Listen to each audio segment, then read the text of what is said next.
안녕하세요. 우리가 지난번에 이어서 우리가 이번 동영상에서는 16.3에서 패시브 본드 매니지먼트 부분과 16.4에서 액티브 본드 매니지먼트 부분을 살펴보도록 하겠습니다. 이제 여기 16.3번 부분에서 나 말을 하는 이제 패시브라고 하는 부분과 이제 그리고 16.4번에서 우리가 살펴볼 액티브라고 하는 부분은 이제 사실 우리가 앞부분에서 이미 공부를 한번 하면서 접했던 단어입니다. 이제 패시브라고 하는 것은 어떤 투자를 한다거나 자산 관리를 할 때 주식으로 치면 이제 그냥 인덱스에 투자를 한다던가 뭐 코스피라던가 S&P 500 같은 인덱스에 투자를 한다던가 이제 펀드로 치면 그냥 그 인덱스 그러니까 뭐 코스피가 이제 매일 변할 때마다 이제 그 시가총액에 비례해서 이제 그거를 똑같이 펀드로 담는 뭐 그런 방식을 우리가 투자 전략을 이제 어떤 패시브한 투자 전략이다라고 공부를 했었습니다. 이제 그래서 그거를 채권에서도 이제 그런 식으로 하는 투자 방법이 있다라고 하는 것입니다. 이제 채권에서 말을 하는 패시브 투자 전략은 이제 이렇게 두 가지가 있습니다. 첫 번째는 이제 이렇게 인덱싱 스트래티지라고 하는 것이 있고 두 번째는 이뮤니제이션이라고 하는 방법이 있습니다. 이제 우선 첫 번째로 나와 있는 요 본드 인덱스 전략은 이제 우리가 방금 말씀드렸던 것처럼 이제 주식에서 어떤 내가 뭐 여러 가지를 고려하기가 너무 힘들거나 그냥 나는 좀 어떤 시장만큼만 그러니까 시장이 움직이는 만큼만 투자를 하고 싶다라고 하면 뭐 인덱스를 추종하는 뭐 펀드나 아니면 ETF에 투자를 하는 방법 이제 그러한 패시브한 투자 방법이 있다라고 공부를 했었잖아요. 이제 그래서 이러한 첫 번째 이제 패시브 펀드 매니지먼트 방법으로 이제 채권에도 이제 주식처럼 어떤 채권 시장에 채권 시장을 전반적으로 이야기를 해주는 그 인덱스라는 것이 있습니다. 그래서 주식시장의 뭐 코스피나 S&P 500이나 나스닥처럼 채권 시장에서도 우리에게 일반 사람들에게 잘 알려지진 않았지만 여러 가지 채권 시장의 어떤 모습을 나타내주는 여러 가지 지수들이 있습니다. 그러한 지수, 채권 시장의 지수가 똑같아요. 주식시장처럼 코스피나 S&P 500처럼 이렇게 맨날 바뀔 거 아니에요? 그러면 이제 그 바뀌는 거 똑같이 이제 채권의 어떤 뭐 금액에 비례해서 이제 그거를 똑같이 담아서 이제 그거를 따라가는 방식이 요 어떤 채권 시장에서의 인덱스를 활용한 투자 전략이라고 할 수가 있겠습니다. 그런데 우리가 앞에서 그 인트로덕션 부분에서 공부를 할 때 잠깐 나왔었던 것처럼 채권 시장에도 분명히 지수들이 있습니다. 그런데 우리에게 벌써 채권 시장의 지수 하면은 떠오르지가 않는 것처럼 이제 이 채권 시장의 지수는 조금 주식 시장의 지수랑 다르게 요런 어려움들이 있습니다. 우선 첫 번째 어, 여기 두 번째 나와 있는 것처럼 채권은 그렇게 거래 빈도가 주식처럼 굉장히 빈번하게 거래가 되지 않습니다. 그래서 상대적으로 채권의 유동성이 조금 주식보다는 떨어진다라고 하죠. 그래서 채권의 경우에는 이게 주식처럼 계속 사고 파고 하려 해야 계속 가격이 바뀌는 게 이게 트래킹이 되는 건데 채권 시장의 경우에는 이게 굉장히 그, 덜 빈번하게 거래가 되다 보니까 이게 지수 업데이트가 이게 굉장히 느리게 되는 것입니다. 그리고, 나와 있는 것처럼 이게 주식은 이게 그 어떤 주식 시장에 있는 거에 어떤 마켓 캡, 그러니까 그 시가총액에 비례해서 이제 그거를 담는 거를 그냥 하면 되는데 이제 이 채권 시장의 경우에는 한 회사가 굉장히 많은 채권을 굉장히 여러 번 발행을 하기도 한다라고 했었죠. 주식이라면 삼성전자가 보통주 아니면 우선주 발행 그렇게 딱 두 개밖에 없어요. 그런데 채권은 이게 만기 1년 끝나면 또 다시 채권 발행할 수도 있고, 이제 그 사이에 또 채권 발행할 수도 있고, 이제 채권은 한 회사가 막 수백 개, 수천 개의 채권을 발행을 할 수가 있다라는 말이죠. 이제 그래서 너무 시장에 이게 채권이 많단 말이야. 이제 그렇다 보니까 이제 그거를 그대로 똑같이 이거를 인덱스를 따라서 담기가 굉장히 쉽지가 않다라는 거죠. 이제 그리고 이제 부수적으로 채권에는 뭐 조기 상환 아니면 뭐 여러 가지 옵션을 넣냐 빼냐 뭐 그런 거에 따라서 이제 굉장히 어떤 채권의 특성, 채권마다의 특성이 또 달라질 수가 있는 부분이기 때문에 이게 주식처럼 이렇게 인덱스를 그대로 따라가는 투자 전략이 이제 그렇게 쉽지는 않다라는 것입니다. 이제 그리고 여기 마지막으로 나와 있는 리밸런싱 문제가 있는데 그 어떤 주식형 펀드라고 하면 그 턴오버라고 우리가 앞에서 그 단어를 한번 봤었죠. 한번 얼마나 주기적으로 그 주식 펀드에 어떤 포트폴리오를 갈아엎냐. 그거를 턴오버라고 했던 것처럼 이제 여기서는 채권 시장은 이렇게 리밸런싱이라고 하는 말을 썼습니다. 그래서 채권 시장에서 움직이는 거를 따라가기 위해서 이제 요런 채권, 요런 채권, 요런 채권 내가 이렇게 모아서 투자를 한단 말이에요. 그런데 채권의 경우에는 이게 주식이랑 다르게 주식은 만기라는 게 없지만 상장 폐지되기 전까지는 만기가 없는 거잖아요. 이제 그런데 채권이라는 거는 만기가 있단 말이지. 그러면은 만기가 만약에 3년짜리 채권이야. 그래서 그거를 내가 3년 시점 시작할 때 딱 담았어. 이제 그러다가 그걸 내가 가만히 갖고 있기만 하면 안 되는 거지. 왜 그러냐면 이게 3년이 다 지나가 버렸다고 치자. 그러면 이제 그 채권은 없어진 거야. 그러면은 내가 그 전에 미리 또 준비를 해야 되겠지. 다른 채권을 담는다던가 할 때. 이제 그래서 이 채권이라는 거는 만기가 있기 때문에 더 자주 이거를 이제 사고 팔고로 하면서 뭔가 이거를 채권 어떤 지수 같은 거를 따라가게 해야 되는데 이 채권에는 만기가 있기 때문에 이게 굉장히 더 생각할 게 많다라고 하는 점입니다. 그래서 이러한 어떤 전략이 여기 본드 인덱스 펀드 그러니까 소극적인 투자 채권 투자 전략의 첫 번째인데 이제 이러한 소극적인 채권 투자 전략에 이제 하기 위해서 사용할 수 있는 방법 중에 하나가 여기 셀룰라 어프로치라고 하는 것이 있습니다. 이제 이거는 여기 피겨 16.8번에 있는 것처럼 이제 요거를 스트래티피케이션이라고 하는 이제 바꿔 말하기도 하는데 이게 스트래티피케이션이라고 하는 것도 뭔가 층을 나눈다라는 말이고 이제 셀룰라라고 할 때 셀도 뭔가 이렇게 무슨 칸 여기 나와 지금 여기 여러 가지 칸이 있잖아요. 그래서 이게 어떻게 하는 방법이냐고 하면 여기 채권이 여러 가지 채권이 있죠. 뭐 국채도 있고 공공기관 채권도 있고 MBS도 있고 뭐 회사채 뭐 여러 가지 채권이 있을 것입니다. 이제 그리고 이제 한 다른 측면에는 요거를 이렇게 만기에 따라서 나눌 수 있겠습니다. 이제 그래서 지금 이 채권 시장에 있는 모든 채권을 이렇게 섹터라는 것과 요 만기라는 것으로 이렇게 다 구분을 할 수가 있겠죠. 그래서 만기가 1년 이내인 국채는 지금 시장에서 12.1%가 있구나. 그리고 만기가 1에서 3년 사이인 국채는 시장에서 5.4%가 있구나. 요렇게 이제 채권 시장 전체 중에 이러한 비율에 해당하는 채권이 얼마인지를 이렇게 이제 각 셀마다 이렇게 조사를 할 수가 있을 것입니다.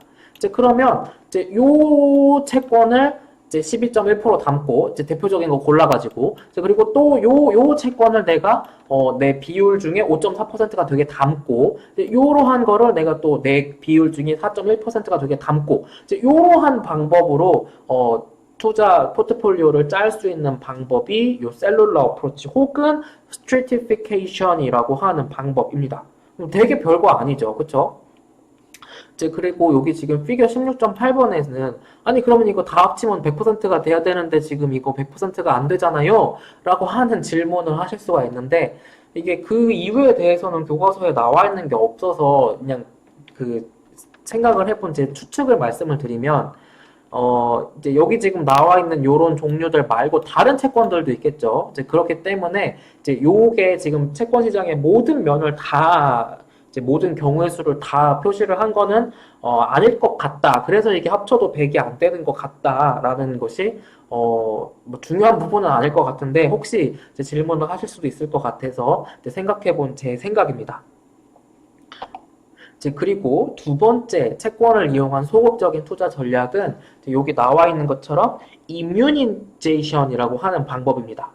이제 우선 요거 우리가 그 여기 영어 단어 immune이라고 하는 단어는 어떠한 바이러스나 질병에 면역이 된다라고 하는 뜻이죠. 이제 그래서 요 immunization이라고 하는 채권의 투자 방법, 소극적인 두 번째 투자 방법은 자, 쉽게 생각하면 채권은 이자율, 시장 이자율 변함에 따라서 채권 가격이 계속 변한다고. 즉, 그러한 거를 시장 이자율이 변하더라도 채권 가격이 변하는 게 뭐 거의 0이 된다던가 거의 없어지도록 그러니까 마치 시장 이자율이 막 변해도 내가 무중력 상태에 있는 것처럼 가만히 있는 것처럼 만드는 방법이 요 immunization이라는 방법입니다. 이제 그래서 우리가 앞에서 duration이라고 하는 것을 배웠잖아요. duration이라고 하는 것을 배웠는데 여기 지금 나와 있는 것처럼 이러한 immunization 방법은 주로 기관 투자자들이 이 방법을 많이 씁니다. 대표적으로 은행, 보험사, 연기금 이런 곳들에서 요거를 immunization을 많이 하는데 예를 들어 은행이라고 하자. 은행이라고 하면 이제 은행의 자산은 뭐예요? 은행의 자산. 은행은 돈 빌려줘서 돈 버는 거잖아요. 대출. 뭐 주택담보대출, 신용대출 같은 요 대출이 요 은행의 자산이죠. 이제 그리고 이제 요 은행의 부채는 뭐예요? 은행의 부채. 은행의 부채는 이제 고객들로부터 받은 뭐 예금, 뭐 자유입출금, 뭐 적금 같은 게 부채죠. 그러니까 나중에 고객이 와가지고 내 돈 내놔라 라고 할 수 있는 게 은행 입장에서는 부채인 거죠. 이제 그러면 이와 같은 은행의 입장에서 지금 자산과 부채를 가만히 살펴보면 이제 여기 지금 부채 측면에 있는 자유입출금 뭐 예금이라던가 뭐 예금, 적금 같은 거는 만기가 상대적으로 짧죠. 자유입출금 같은 거 만기가 얼마나 짧아. 뭐 우리가 돈 들어오면 바로 하루 만에 빼기도 하잖아. 그런 것처럼 요 은행의 이 부채 측면은 굉장히 듀레이션이 짧습니다. 이제 그런데 요 은행의 에셋 사이드는 그러니까 뭐 고객들이 돈 빌려갈 때 대출을 뭐 주택담보대출이면 5년, 10년 막 이렇게 빌려가기도 하는 것처럼 듀레이션, 은행의 요 에셋 측면의 듀레이션은 굉장히 큽니다. 그래서 요 은행의 경우에는 대표적으로 은행의 경우에는 이 에셋과 은행의 에셋 측면과 뎁 측면의 듀레이션이 상당히 다릅니다. 요 에셋의 듀레이션은 굉장히 긴 반면에 요 뎁의 듀레이션은 굉장히 작죠. 그런데 이렇게 은행의 에셋과 뎁의 듀레이션이 다르다라고 하면 만약에 시장 이자율이 뭐 1%, 2% 변한다고 했을 때 요 에셋 측면에서 받는 영향과 요 뎁 측면에서 은행이 받게 되는 영향, 그러니까 자산과 부채가 받게 되는 영향이 다르다라는 거예요. 그래서 이와 같은 것을 피하기 위해서 기관 투자자들이 주로 요 immunization이라고 하는 소극적인 투자 방법, 채권의 투자 방법을 사용을 한다라는 것입니다.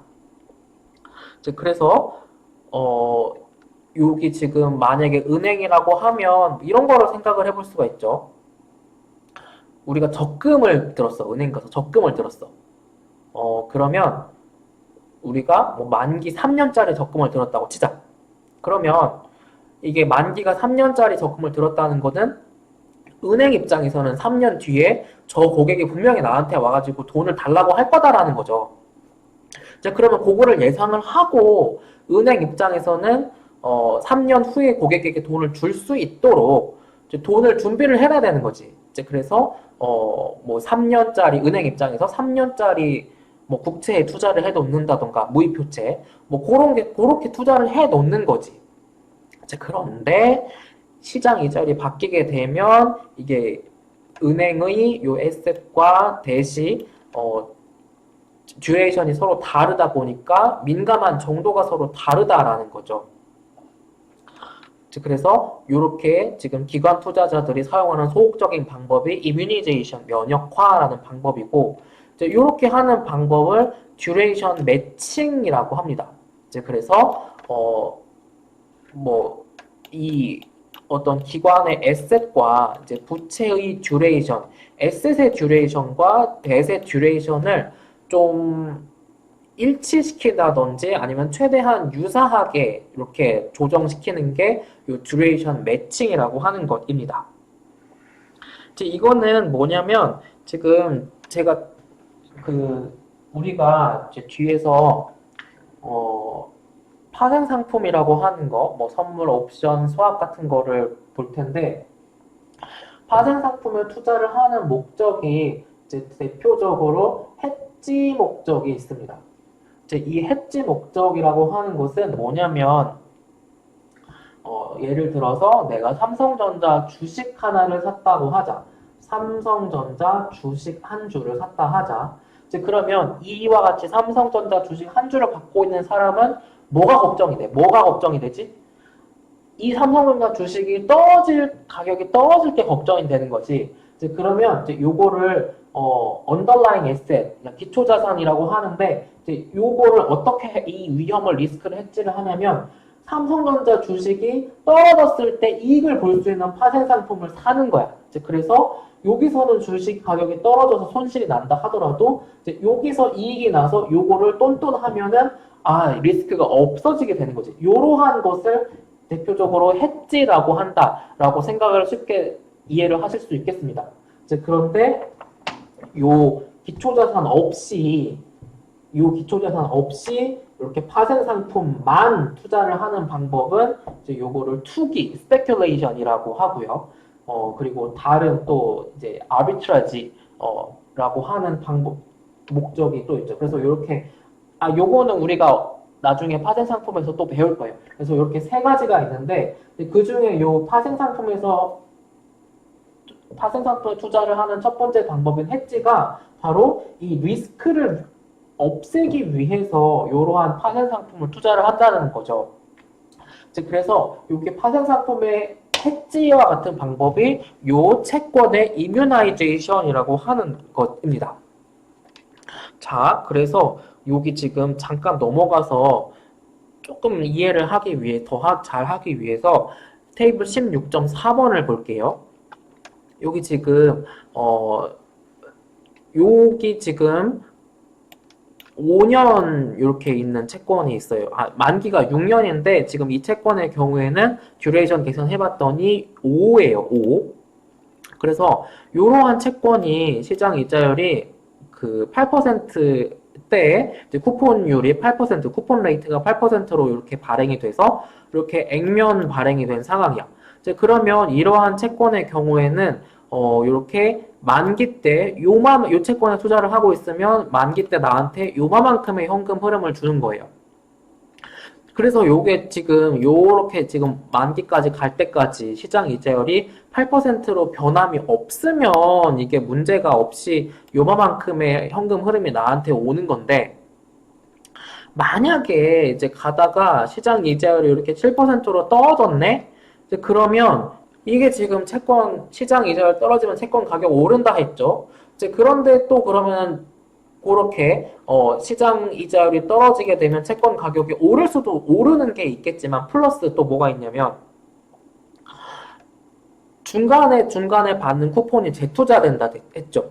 그런데 그 중간중간에 재투자되는 쿠폰이 아까는 8%였는데 이렇게 지금 7%로 재투자될 때 재투자되는 이자율이 떨어졌다는 거지. 그래서 이게 이자율이 중간에 변하게 되면 채권 가격이 변하는 게 있고 쿠폰이 재투자되는 수익률이 변하는 게 있구나. 그렇게 두 가지 리스크가 있다라는 것입니다.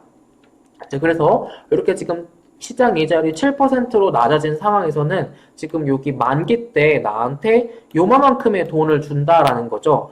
근데 지금 요게 지금 잘 보면 시장 이자율이 8%일 때는 1469 3.28이란 말이죠. 그런데 시장 이자율이 7%로 떨어질 때는 오히려 더 올라서 1469 4.05예요. 그러니까 이게 시장 이자율이 변하면 이렇게 채권 가격 자체가 변하는 리스크가 있고 중간중간에 받는 쿠폰이 재투자되는 이자율이 바뀌게 되는 요거를 이제 reinvestment rate risk라고 하는 이렇게 두 가지 리스크가 있는데 요렇게 지금 요 경우에는 시장 이자율이 떨어졌다고 하더라도 지금 reinvestment risk로 인한 리스크보다 채권 가격이 오르는 게 오히려 더 커가지고 요렇게 마지막에 받게 되는 금액이 오히려 더 증가했구나라고 하는 것입니다.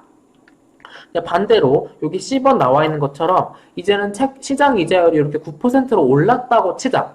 이제 그랬더니 이 상황에서는 마지막에 지금 나한테 돌아오는 돈이 14696.02예요. 이제 그래서 지금 요 경우보다도 가장 많은 현금 흐름을 주는 거죠. 이제 그래서 시장 이자율이 8이었다가 9로 올랐다라고 치면 중간에 재투자되는 이자율도 그만큼 올라간 게 리인베스트먼트 되는 게 훨씬 더 늘어나게 되었고, 이제 여기 시장 이자율이 이렇게 8이었다가 9로 바뀌게 되면 채권 가격이 떨어지는 건데, 그 떨어지는 거 폭보다 리인베스트먼트가 더 늘어남으로써 그거를 똔똔시키고도 더 늘어나는 부분이 더 많다라고 하는 거죠. 그래서 이렇게 지금 최종적으로 받게 되는 금액이 9%일 때 오히려 이렇게 또 늘어난 모습입니다. 그래서 여기 지금 시장 이자율이 만약에 바뀌었어. 그렇게 되면 채권의 경우에는 이렇게 채권 가격 자체가 변하는 리스크가 있고 reinvestment rate 리스크 이렇게 두 가지가 있는데 요게 더 큰지 요게 더 큰지가 상황에 따라 다를 수가 있고 이제 우리가 요 16.4번의 경우에는 이제 요 경우에는 채권 가격 오르는 게 더 커진 경우였고 이제 요 경우에는 reinvestment 되는 게 더 그게 늘어나는 게 더 많아져서 또 최종적으로 받는 게 늘어난 경우였습니다. 그래서 요렇게 채권의 경우에는 시장 이자율이 변하게 되면 두 가지 리스크에 직면을 하게 된다라고 하는 것입니다. 그리고 이와 같은 채권은 우리가 앞에서 봤던 것처럼 리밸런싱을 주기적으로 아니면 비주기적으로 해줘야 됩니다.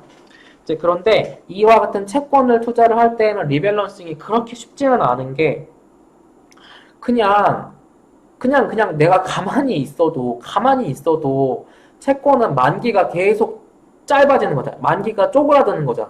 그러니까 이게 내가 그냥 가만히 있어도 그냥 어떤 시장 이자율 변하거나 그런 거 없이 그냥 나 가만히 있는데도 내가 갖고 있는 어떤 채권 포트폴리오의 듀레이션이 지금 변하고 있어. 채권 만기가 줄어들고 있으니까.